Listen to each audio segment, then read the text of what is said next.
Hi, this is Michael from Nonstop Coding, and in this video, I'll show you how to use Japanese alphabet learn easily that you can get from Play Store. But before we do, make sure to subscribe to my channel and hit the bell icon to stay updated on my latest videos. So as you can see, I have opened up my Google Play Store and I have searched Japanese alphabet learn easily, and here it is. So before we install this app, let's take a look at the pictures in here. So as you can see, this is the main menu. This is the menu that you can see: learn, practice, listen, and repeat. Learning hiragana and katakana. How to read and write. Look and choose. Listen and choose. Choose hiragana or katakana. Slide to practice each alphabet. You can show or hide character or voice. Choose practice AB. Slide to read word, and so much more. Alright, let's go ahead and install it. And while waiting for it to complete, I just want to let you know the main features available. Learn, read, and write each alphabet. Practice with random. Listen and repeat with practice A and B. Listening test and writing test, and so on. Alright, it's done. Let's go ahead and open it. So this is the interface, and as you can see, learn, practice, listen, and repeat. So these are the things that you can do with this app. This one here, the plus, is where you can change the language. Okay, there. So only two options, English and Vietnamese. And share Facebook, where you can share it. Rating, where you can rate this app. And support us, where you can support the developers. So let's go ahead and open the learn. So this is for beginner level. So this is for the beginner level. If you notice, hiragana, katakana, this is where you start from learning Japanese. So once you're already familiar with this, then you can proceed to katakana. So this is the Japanese way of writing. Once you're able to memorize both of these, then you can proceed to the next advanced level, which is kanji. So practice, let's go ahead and practice. So this is re. Tap this to listen. So show character and show voice. So you can enable or disable this if you want to. But I prefer it enabled. And just like that. So this is katakana and this is hiragana. There. So cho, and then ya, ke, hi, ja, ga, sha, pyo, no,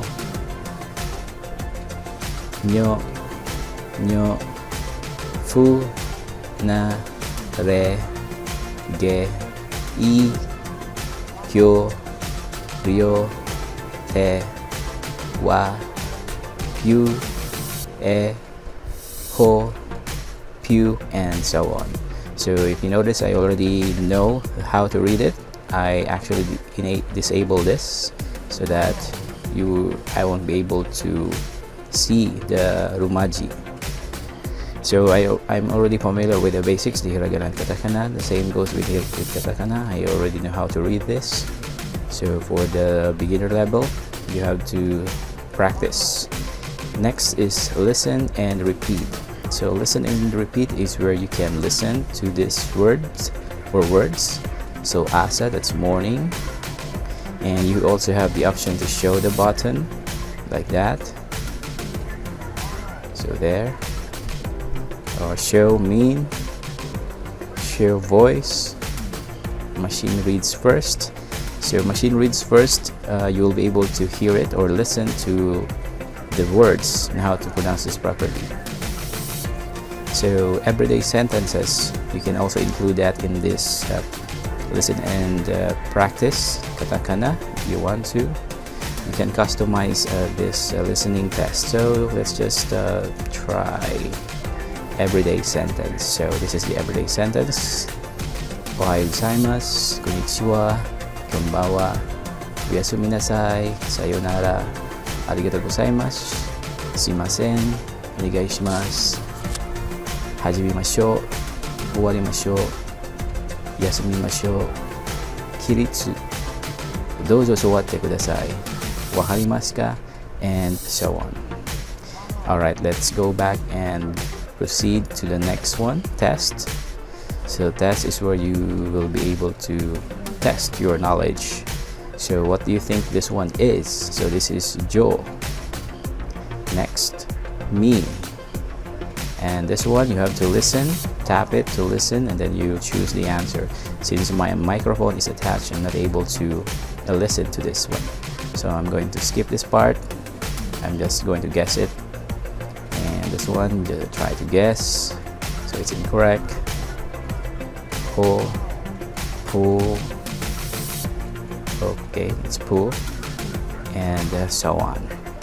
So that's how you use this application. It's really easy to use and very handy for beginner level, and I highly recommend that you have this application before you travel to Japan, so that you'll be able to practice while you're traveling to Japan, and also to avoid embarrassment situations while you're staying there, and also to be able to communicate with the Japanese. So that's it for this video, and I hope that you have enjoyed watching this. Thank you so much for joining me, and I'll see you next time.